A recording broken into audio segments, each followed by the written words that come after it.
그래서 각종 세액공제 감면을 적용받아서 누적적으로 절세한 금액은 8억 원이 넘습니다. 엄청나게 절세한 것입니다. 안녕하세요. 조은교입니다. 반갑습니다. 스타트업 세무 수업 시간이 돌아왔습니다. 지난 시간에는 스타트업이 알아야 될 절세 본질에 대해서 좀 알아보았습니다. 여러분들도 절세에 관심이 많으실 거예요. 절세를 잘해야 불필요하게 세금을 더 내지 않고 회사의 자금을 지킬 수가 있습니다. 절세를 어떻게 하느냐에 따라서 세이브되는 돈이 상당히 클 수가 있는 거죠. 사업 자금이 부족한 스타트업일수록 절세를 잘 해서 그 세이브한 돈으로 사업 자금을 더 잘 활용할 수가 있는 것입니다. 저도 주위에 스타트업 하시는 분들을 보면 절세를 잘하는 대표님도 있고 잘 못하는 대표님도 있으시더라고요. 불필요하게 세금을 내는 분들을 보면은 그렇게 안타까울 수가 없어요. 여러분들도 국가에 자선 사업하지 마시고 절세를 많이 하시기 바랄게요. 그럼 시작해 보겠습니다. 지난 시간에 보았듯이 절세를 많이 하기 위해서는 뭐가 필요하죠? 우선 비용이 많아야 되고, 그리고 적용할 수 있는 세액 공제 감면이 많아야 되는 것입니다. 그리고 가산세는 작을수록 내는 세금이 줄어드는 것입니다. 기억나시죠, 여러분? 아직 못 보셨다면 지난 영상을 확인해 보시기 바라겠습니다. 이렇게 절세의 본질은 크게 세 가지인데요. 이번 시간에는 그럼 구체적으로 어떻게 해야 절세할 수 있는지 하나씩 살펴보도록 하겠습니다. 먼저 비용 처리입니다. 우리가 내는 세금에서 가장 큰 게 그거죠. 법인세, 소득세이죠. 그래서 법인세, 소득세는 소득에 대한 세금입니다. 소득이 작으면 작을수록 세금은 줄어드는 것이죠. 그런데 소득은 비용이 많아야 소득이 줄어드는 거잖아요. 그래서 사업에 사용한 비용을 잘 반영해야 세금을 줄일 수 있습니다. 그렇다고 소득을 줄이기 위해서 쓸데없는 비용을 지출하는 것은 낭비입니다. 간혹 그런 분들이 있어요. 나는 세금은 내기 싫고 차라리 그 돈으로 자동차를 사겠다. 그런 분들도 간혹 있으신데, 진짜 만약에 사업에 사용하기 위해서 자동차가 필요하다면 자동차도 구매하고 세금도 줄이는 것이 현명한 방법입니다만, 세금을 내기 위해서 필요도 없는 자동차를 사는 것은 낭비인 거죠. 예를 들어서 법인세율이 20% 적용받는 법인이 있는데 5천만 원의 차를 샀다면 1,000만 원의 세금을 줄일 수 있는 거잖아요. 그런데 사업에 자동차가 굳이 필요하지 않는데도 5천만 원의 비용을 들여서 차량을 사는 것은 오히려 4천만 원의 돈을 낭비하는 것과 마찬가지입니다. 그래서 사업에 필요한 비용을 지출하고 절세도 해야 현명한 방법인 것이죠. 저는 세무 업무를 하다 보니까 이런 질문을 자주 받게 됩니다. 집 월세도 비용 처리되나요? 그리고 개인 차량 주유비도 비용 처리되나요? 이렇게 물어보시는 분도 있으시고요. 그리고 상품권으로 절세할 수 있나요? 이렇게 물어보시는 분도 되게 많으세요. 어쨌든 많은 분들이 비용 처리를 해서 세금을 줄이고자 하기 때문에 이렇게 다양한 질문을 하시는 거죠. 여러분들은 이런 질문 해보지 않으셨나요? 비용 처리의 대전제는 바로 사업의 필요성입니다. 세법에서는 구체적으로 그 범위가 정해져 있다기보다 사업에 필요하다면 모두 비용으로 처리 가능한 것이죠. 그 필요성은 내가 객관적으로 증명할 수 있으면 되는 거예요. 예를 들어서 집 월세도 비용 처리 가능하나요? 이렇게 물어봤을 때 원칙적으로 안 되죠. 대표자 본인이 거주를 위해서 지출하는 월세는 사업에 관련성이 있다고 보기 어렵습니다. 다만 직원들을 위한 숙소에 대한 월세를 지출했다면 이것은 사업 관련성이 있는 거죠. 따라서 비용 처리의 대전제는 사업 관련성이다, 사업의 필요성이다 라고 보시면 될 것 같아요. 그리고 상품권도 많이 물어보시는데요. 상품권도 사업에 필요하다면 사서 비용 처리할 수가 있는 거죠. 다만 사업에 필요하지 않는데 상품권을 사서 대표자 개인 목적으로, 개인 용도로 사용한다면 그것은 비용 처리할 수 없는 것입니다. 상품권을 사서 직원한테 명절 선물로 줬다거나 아니면 거래처한테 선물로 줬다면 그것은 사업 관련성이 있는 거고 비용 처리 가능합니다. 따라서 상품권을 비용 처리하기 위해서는 그 사용처를 평소에 기록해 놓는 것이 반드시 필요해요. 그리고 대출 상환도 많이 물어보시는데, 대출을 상환하면 세금이 줄어드나요? 이렇게 물어보시는 분도 많으신데요. 대출은 부채 상환이죠. 부채 상환은 비용 처리와는 무관합니다. 예를 들어서 1억 원의 대출을 갚으면서 500만 원의 이자를 지출했다면 총 1억 500만 원의 돈이 나가게 되는 것이죠. 그렇다면 여기서 1억 원은 대출의 부채 상환인 거죠. 부채가 감소하는 것이고요. 500만 원에 대한 이자는 비용으로 처리해서 세금을 줄일 수가 있는 것입니다. 그리고 추가적으로 말씀드릴 게, 비용 처리를 위해서는 이렇게 사업의 필요성도 있어야 되는 것이지만, 그리고 증빙이 반드시 필요한 것이죠. 아마 여러분들도 잘 아실 거예요. 비용을 지출했다면 관련 증빙이 반드시 필요합니다. 예를 들어서 세무계산서라든지 계산서, 그리고 신용카드 영수증, 그리고 현금 영수증과 같은 증빙이 반드시 필요합니다. 다만 3만 원 이하의 소액에 대해서는 간이 영수증으로도 비용 처리할 수 있어요. 사업자가 비용을 지출했다면은 그 성격에 따라서 다양한 계정 과목으로 분류가 됩니다. 그 계정 과목에 따라서 비용으로 인정되기도 하고 비용으로 인정되지 않기도 하고 그리고 세법상 한도가 있기도 하고 없기도 합니다. 따라서 내가 비용을 지출할 때 어떤 성격의 지출인지는 좀 아시는 것이 필요합니다. 그럼 어떤 계정 과목이 있는지 하나씩 살펴보겠습니다. 먼저 인건비입니다. 일반적으로 인건비는 지출한 비용 중 가장 큰 비중을 차지합니다. 그런 것들이 직원 급여도 있고 퇴직금, 상여금, 그리고 법인 대표자도 급여를 받아가니까 이 인건비에 포함됩니다. 스타트업은 이런 인건비 지출이 많아서 자금이 늘 부족한 것이죠. 이런 인건비를 지출했다면 원천세를 신고하는 것이 반드시 필요합니다. 원천세 신고를 하지 않으면 정당하게 비용으로 인정받을 수가 없어요. 간혹 어떤 직원들은 사대보험 내기 싫어서 인건비 신고를 하기 싫어하는 분들도 간혹 있으신데 사업자 입장에서 본다면 신고를 해야 정당의 비용으로 인정받을 수 있고 그래야 세금을 줄일 수 있는 것입니다. 물론 사대보험에 가입하면 회사 부담분도 지출해야 되는 거잖아요. 그런데 회사가 납부하는 그 사대보험 회사 부담분보다는 절세하는 세금이 훨씬 더 큽니다. 그래서 반드시 직원으로 등록하고 사대보험 신고, 원천세 신고를 잘 하시길 바라겠습니다. 그리고 일반 직원들 같은 경우에는 급여나 상여를 지급할 때 얼마를 지급해도 상관없어요. 근로계약에 따라서 얼마나 지급해도 상관없습니다. 하지만 임원은 달라요. 특히 임원 상여금 같은 경우에는 정관의 규정이 반드시 필요합니다. 정관의 규정이 없다면 세법상 비용으로 인정받을 수가 없어요. 퇴직금도 마찬가지예요. 임원 퇴직금 같은 경우에는 정관의 규정이 없다면 세법상 한도를 적용받고 그 한도를 초과해서 지급한 부분에 대해서는 비용으로 인정받을 수가 없습니다. 그리고 퇴직금도 중요한데 퇴직금은 일반적으로 직원들이 퇴사한 시점에 퇴직금이 지급되고 그때 전액 비용 처리가 되는 거잖아요. 그런데 퇴직연금에 가입해서 불입하면은 퇴사한 시점이 아니고 불입한 시점. 그래서 퇴사 전이라도 매년 불입한다면은 매년 비용 처리 가능합니다. 그래서 세금을 줄일 수가 있는 것이죠. 만약에 사업을 운영하시다 이익이 좀 많이 났다. 그런데 비용 처리할 게 그렇게 많진 않다. 그리고 회사에 자금의 여유가 있다면 이렇게 퇴직연금에 가입해서 미리미리 불입하시는 게 좋습니다. 그리고 세법상 한도가 있는 계정 과목이 몇 가지가 있는데 그중 대표적인 것이 업무추진비입니다. 업무추진비는 예전에 접대비를 불렸죠. 접대비인데 최근에 세법이 개정돼서 접대비에서 업무추진비로 명칭이 변경되었습니다. 업무추진비는 3,600만 원의 한도와 더해서 매출에 대한 한도가 따로 있죠. 근데 쉽게 그냥 3,600 중소기업이라면 그냥 쉽게 3,600만 원의 한도가 있다라고 생각하면 쉽습니다. 이 한도를 초과한다면 비용으로 인정받을 수가 없는 것이죠. 그리고 이 업무추진비는 증빙이 좀 더 까다로워요. 법인 같은 경우에는 반드시 법인 카드만 사용하셔야 돼요. 개인 카드를 사용하면 비용 처리가 되지 않습니다. 그래서 주의할 부분이고요. 그리고 경조사비, 청첩장이나 부고장 같은 것들이 있으면 한 장당 최대 20만 원, 20만 원 한도로 실제 지출한 비용에 대해서 비용으로 인정받을 수가 있는 것이죠. 그리고 복리후생비도 있어요. 그러니까 뭐냐면 만약에 직원이 있다면은 직원을 위해서 사용한 비용은 복리후생비로 처리가 됩니다. 네.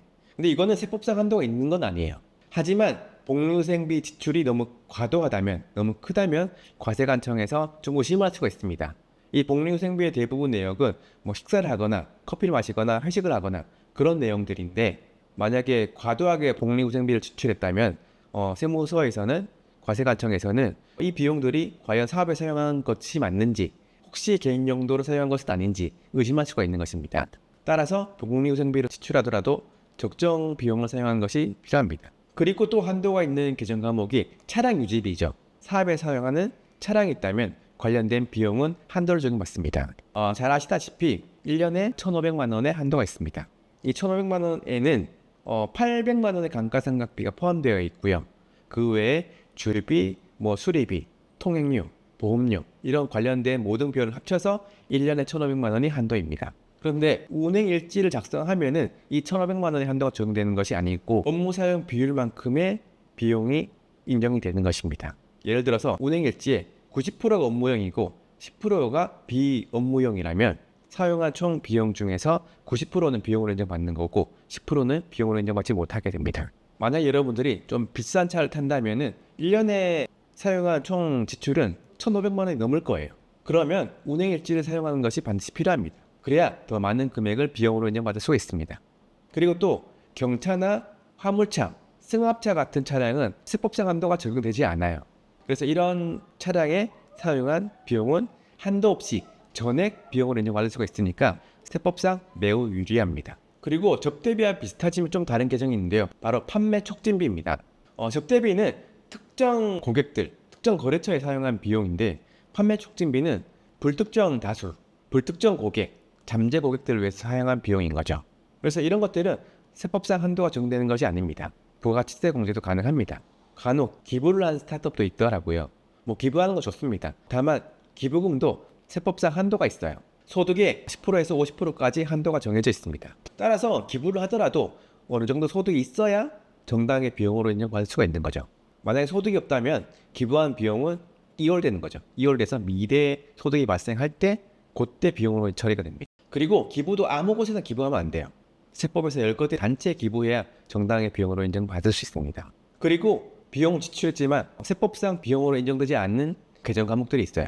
그게 어떤 게 있냐면은 세금을 낸 거, 예를 들어서 법인세나 지방소득세, 농어촌 특별세 같은 세금을 냈다면 이 관련된 지출은 비용으로 인정되지 않습니다. 그리고 사업을 하시다가 각종 법률이나 의무를 위반해서 내는 과태료 같은 거 있잖아요. 과태료, 벌금, 가산금 이런 것들도 비용으로 인정되지 않습니다. 그리고 사업에 관련된 대출이 있다면은 관련된 이자도 비용으로 처리 가능합니다. 다만 만약에 장부상 가지급금이 있다면은 일부 이자는 비용으로 인정이 안 될 수가 있어요. 법인이 대출을 받아서 그 돈으로 사업에 사용한 게 아니고 대표자 개인 용도로 사용했다면 그 관련된 대출에 대한 이자 중 일부는 비용으로 인정해주지 않겠다라는 것이 현행 세법입니다. 따라서 가지급금은 가급적이면 만들지 않는 것이 좋습니다. 보시다시피 이렇게 다양한 개정 과목이 있는데 그 성격에 따라서 비용으로 인정되기도 하고 안 되기도 하고 한도가 있기도 하고 없기도 합니다. 물론 대표자가 비용을 지출하면서 정확하게 어떤 개정 과목인지 분류하기에는 아마 쉽진 않으실 거예요. 하지만 대략적으로 비용을 지출할 때 이 지출이 비용으로 인정되는지 안 되는지는 어느 정도 감을 잡으시는 게 반드시 필요합니다. 그리고 비용 처리를 많이 해서 소득을 많이 줄였으면 그 다음에 절세를 위해서 해야 될 게 바로 세공제 감면을 많이 받는 것입니다. 이게 사례인데요. 총 10년 동안 얼마나 세공제 감면을 활용해서 얼마나 세금을 줄일 수 있는지 한번 시뮬레이션 해보았습니다. 스타트업이 창업해서 초반에는 매출이 없어요. 여기서 단위는 100만 원 단위입니다. 3년 차부터 매출이 발생해서 거의 매년 한 매출이 2배씩 성장했고요. 그리고 비용은 매출의 한 50% 정도를 가정해봤어요. 근데 실제 사업을 하시다 보면은 비용에 대한 비중이 더 크긴 하지만 이거는 얼마나 절세를 할 수 있는지를 보기 위해서 한번 가정을 해보았습니다. 여기 보시면 1, 2년 차에는 결손이어서 납부할 세금이 없어요. 근데 3년 차에는 손익분기점을 넘었어요. 4년 차에는 소득이 발생해서 그때부터 세금이 나오죠. 근데 기존에 2월 결손금이 있으니까 그걸 공제하면 납부할 세금이 없는 것이죠. 5년 차에는 소득이 발생했고 결손금도 다 활용했으니까 그때부터는 세금을 진짜 내야 되는 시기입니다. 근데 여기 보시는 바와 같이 청년 창업 중소기업체 감면을 받을 수가 있어요. 세법에는 다양한 세공제 감면이 있는데 그 중에서 가장 많이 줄일 수 있는 것 중 하나가 바로 창업 감면이에요. 만약에 창업 감면 요건에 해당한다면 5년 동안 50%에서 많게는 100%까지 세금을 줄일 수가 있습니다.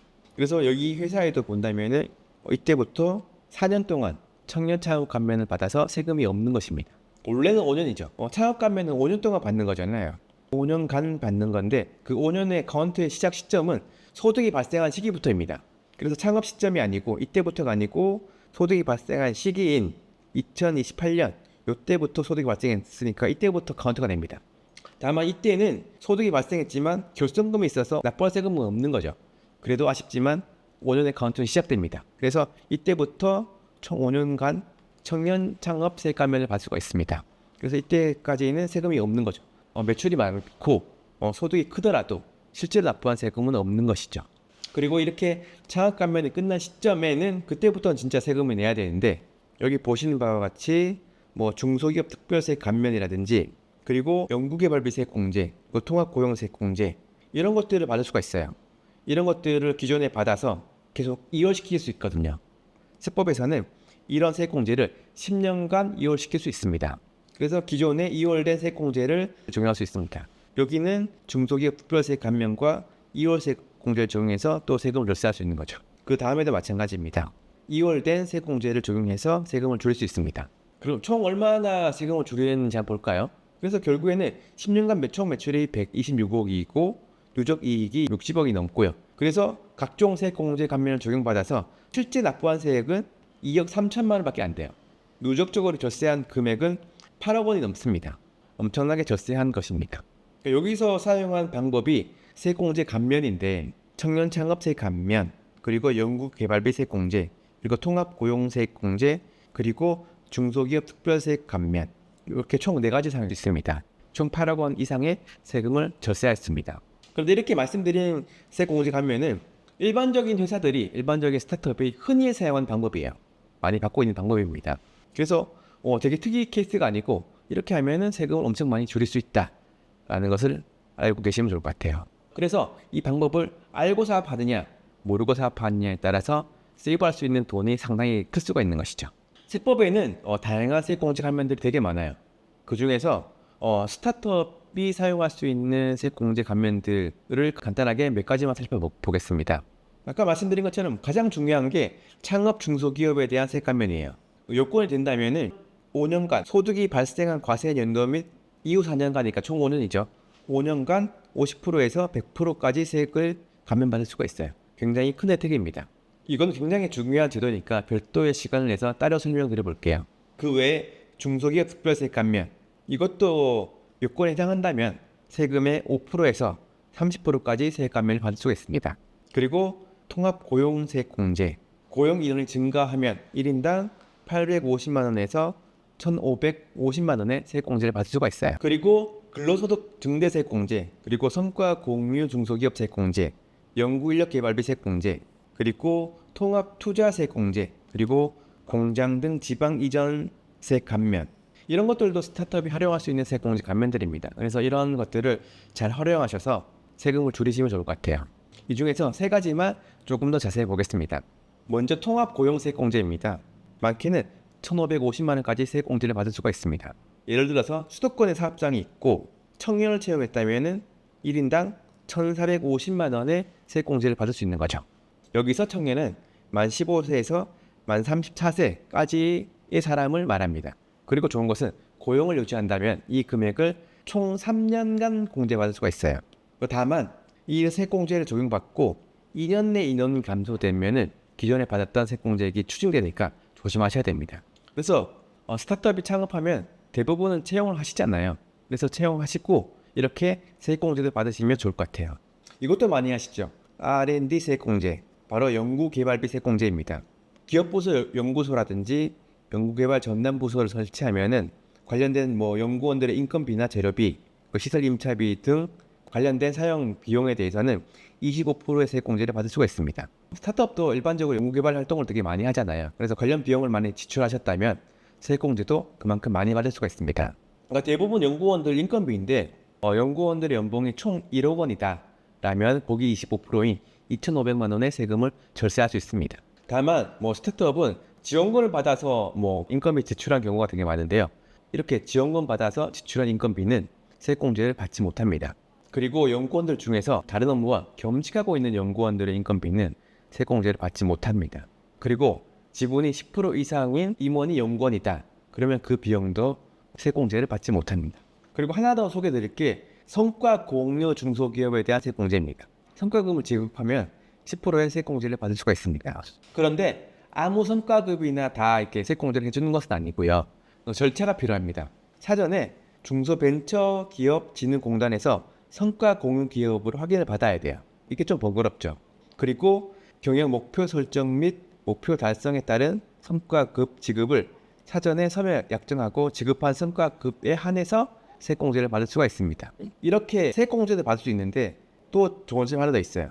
또 근로자도 이렇게 지급받은 성과급에 대해서는 50%의 세금을 감면받을 수가 있습니다. 일석이조인 거죠. 회사도 공제받고 근로자도 세금을 줄일 수 있고 일석이조입니다. 그리고 마지막으로 가산세입니다. 아까 말씀드린 것처럼 비용도 많이 반영하고 세액 공제 감면도 많이 반영해서 세금 많이 줄였는데 불필요하게 가산세를 낸다면 말짱 꽝입니다. 그래서 가산세는 최대한 내지 말아야 합니다.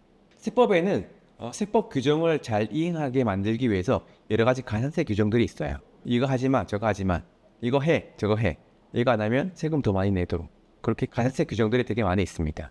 사례인데요. 2022년도 귀속 세감면을 잘못 적용해서 2025년 8월 달에 적발돼서 본세와 가산세를 납부한다면은 얼마를 납부해야 될까요? 본세가 크다면은 가산세도 매우 커지게 됩니다. 그래서 예를 들어서 본세가 1억이다 하면은 납부해야 될 가산세는 3,700만 원 이상이 돼요. 그래서 총 1억 3,700만 원 이상의 세금을 내야 되는 것이죠. 엄청 많이 세금을 냅니다. 그래서 가산세는 납부하지 않도록 주의하는 것이 반드시 필요합니다.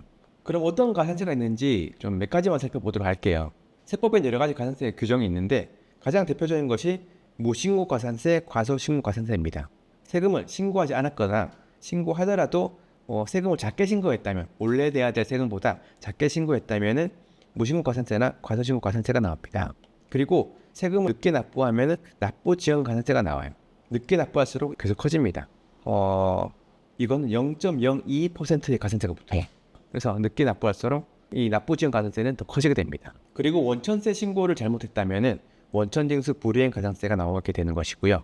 그리고 비용을 지출했는데 적격 증명이 아니라면은 증명서류 수치 불성실 가산세가 나옵니다. 이거는 2%의 가산세가 나옵니다. 그리고 회사에 업무용 승용차가 있는데 세금 신고할 때 업무용 승용차 관련 비용 제출을 하지 않으면은 관련돼서 가산세가 나옵니다.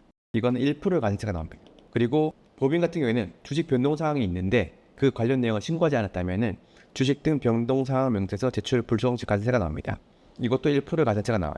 그리고 지급 명세서를 제출을 하지 않으면은 가산세가 1%가 나오고요. 그리고 현금 영수증 발급 의무자가 현금 영수증을 발급하지 않으면은 20%의 가산세가 나옵니다. 이건 엄청 큽니다. 그래서 현금 영수증 발급 의무자라면 현금 영수증을 발급하는 것이 반드시 필요합니다. 무신고 가산세는 20%에서 많게는 40%까지 나오고요. 그래서 세법을 잘 알고 규정 잘 따르는 것이 가산세를 내지 않는 방법이고 절세하는 방법입니다. 네, 그럼 오늘은 이렇게 어떻게 하면 구체적으로 절세할 수 있는지에 대해서 방법에 대해서 간단하게 살펴보았습니다. 다음 시간에는 스타트업의 자금 조달과 그 방법에 대해서 알아보는 시간을 가져보도록 하겠습니다. 오늘은 여기까지 하고 인사드리겠습니다. 구독과 좋아요 눌러주세요. 감사합니다.